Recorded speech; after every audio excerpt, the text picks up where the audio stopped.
Bagi Anda yang sudah atau belum menikah, tentu Anda akan sangat membutuhkan ini semua. Karena tidak mungkin kita kursus masalah rumah tangga sehari atau 2 hari atau sepekan sebelum nikah. Banyak orang tua, dia coba memberikan kursus ringkas anaknya, baik perempuan ataupun laki-laki, sehari 2 hari sebelum menikah. Maka anak ini kaget dengan keadaan tersebut. Nanti kalau kau jadi istri nak, nanti kalau kau jadi suami, kau harus begini, begini, begini, begini. Ibunya sibuk memberikan instruksi. Setelah itu ayahnya lagi. Semua yang akan dilalui oleh anak ini 50-70 tahun ke depan, kalau Allah berikan dia umur, semuanya diringkas dalam 1-2 hari. Kira-kira apa yang akan dijalankan oleh anak tersebut? Maka solusi yang terbaik adalah mempelajari jauh sebelum pernikahan tersebut, apa saja itu pernikahan. Mirip teman-teman kalau mau kerja di satu perusahaan, maka harus tahu di mana alamatnya, apa jenis pekerjaannya, jam kerjanya, berapa gajinya, apa fasilitasnya, apa larangan-larangannya di perusahaan itu, apa tugas kita, apa kewajibannya, kemudian apa hak kita. Ini semuanya kalau kita tahu, kita masuk di perusahaan tersebut dalam kondisi lapang dada. Tapi kalau kita terjun bebas saja, bisa saja kita dilempar di sebuah pulau atau di sebuah hutan. Nanti kalau kita sudah masuk gajinya nggak cocok, jam kerjanya nggak cocok, tempatnya nggak cocok, segala macam. Akhirnya kita keluar. Nah itu yang terjadi pada rumah tangga yang tidak dibangun dengan ilmu. Sehingga baru 1-2 bulan menikah, cerai. 1-2 minggu menikah, cerai. Bahkan ada orang yang sudah naudzubillah melakukan perbuatan haram, pacaran sebelum nikah. Ya, mungkin 10 tahun, dalam 2 pekan, 2 bulan bisa cerai.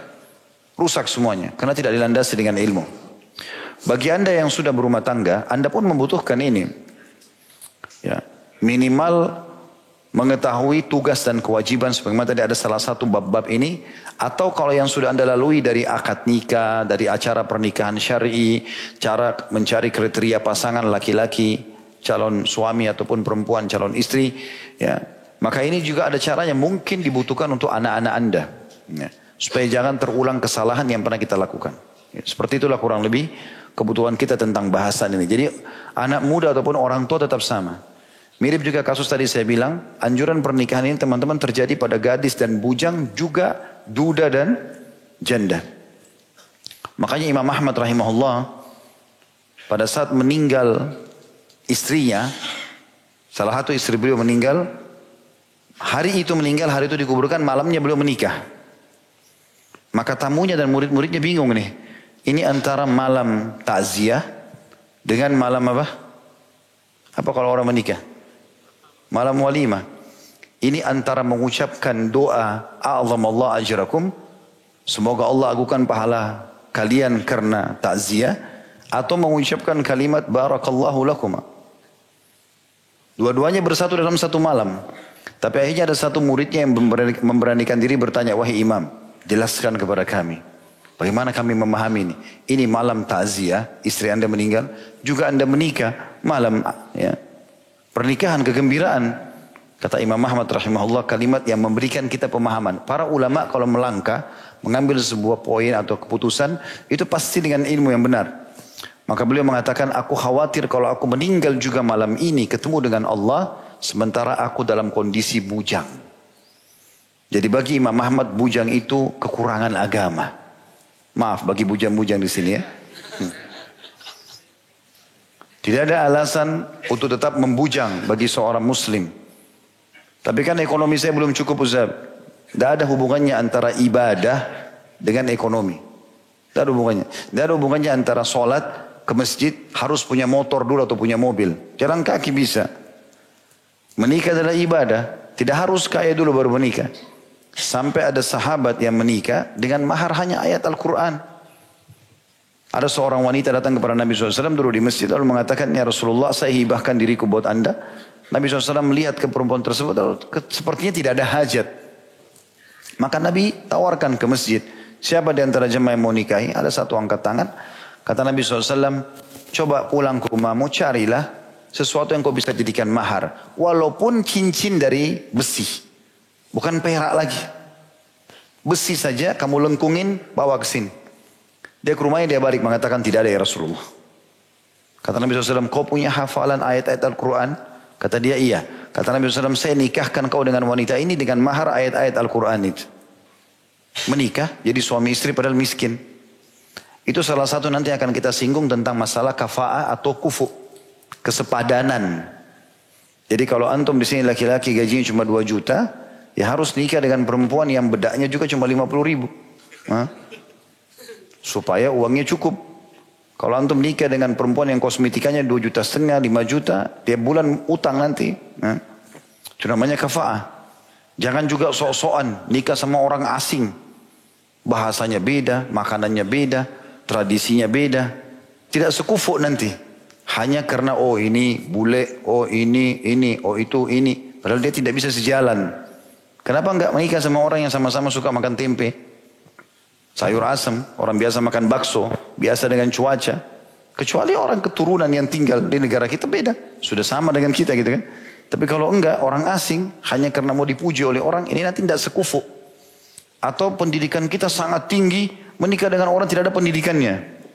Jadi kalau ngomong enggak nyambung gitu kan. Atau kita miskin nikah sama orang yang kaya sekali. Ini juga jadi masalah. Ini masalah kekufuan semuanya. Jadi menikah juga dengan orang yang tidak mampu. Saya ingat dulu saya punya seorang dosen. Beliau ketua Mu'allaf Center di Madinah. Masya Allah. Memang seorang da'i. Dan cara penyampaian dakwanya itu luar biasa. Dia kalau masuk di kelas 50 menit ceramah. Kita nggak sadar sudah habis waktu. Kalau ngomong enak sekali. Dia tulus gitu nyampein. Salah satu yang pernah disinggung di kelas. Dia ngajar tentang tarikh dakwah. Sejarah dakwah. Bagaimana sih sejarah dakwah awal, bagaimana para nabi-nabi berdakwah, bagaimana bisa menyampaikan retorika yang benar, cobaan-cobaan yang mereka lalui dan seterusnya. Dia sempat bilang, kalau dai di dunia ini yang paling enak itu Indonesia. Saya sama teman-teman Indonesia saling lirik-lirikan. Kok Indonesia disebut sama beliau, ini ada apa? Dia bilang karena di Indonesia mudah sekali menikah. Orang tidak perlu khawatir dengan pelanggaran-pelanggaran agama. Mungkin beliau tidak terlalu banyak faham. Kalau di sini juga banyak perzinahan gitu kan. Tetapi orang bisa menikah dengan perangkat alat sholat. Orang bisa menikah dengan ayam jago. Maharnya kasih ayam bisa. Ada beberapa daerah yang saya tahu. Modalnya cuma kasih mesin jahit istrinya. Atau mertuanya bisa menikah. Mudah sekali. Jadi itu yang terjadi memang di depan mata. Asal kita memang cari orang yang sekufu dengan kita. Gitu kan? Orang yang sekufu insya Allah itu bisa. Saya subhanallah pernah ke Jordan. Waktu itu ada umroh plus Aqsa. Sebelum masuk ke Palestina, saya sempat masuk ke Jordan. Di kota Petra, salah satu 7 keajaiban dunia untuk membawa jemaah melihat di situ. Bagaimana keajaiban yang Allah tunjukkan tanda-tanda kebesarannya ada di situ. Intinya, ada satu orang asli Jordan, dia kerjanya punya kuda itu disewain sama dia. Untuk keliling-keliling tempat itu. Saya sempat bayar dia. Kemudian saya bilang, saya mau naik, kelilingi semua kota tua ini. Naik sampai ke atas, muter. Lama mungkin 1 jam. Saya sambil ngobrol. Di antara saya ngobrol itu masalah tradisi pernikahan mereka di Jordan gitu. Maka saya bilang, sudah menikah? Dia bilang belum. Berapa umur kamu? Kalau nggak salah umurnya itu 34 atau 35. Kenapa belum menikah? Bukankah Rasulullah SAW menikah di umur 25 tahun? Dia bilang di sini susah menikah. Kenapa susah menikah? Tinggi sekali maharnya. Mahal biayanya. Saya iseng tanya, emang berapa biayanya? Dia bilang orang yang paling biasa kalau nikah sini, kalau dalam dolar, $100.000. Tahu berapa itu? 1,4 miliar. Antum tinggal beli ayam jago. Bawa ke kampung. Lamar orang dikasih. Modal Al-Quran dikasih. Ya. Apalagi kalau antum orang baik.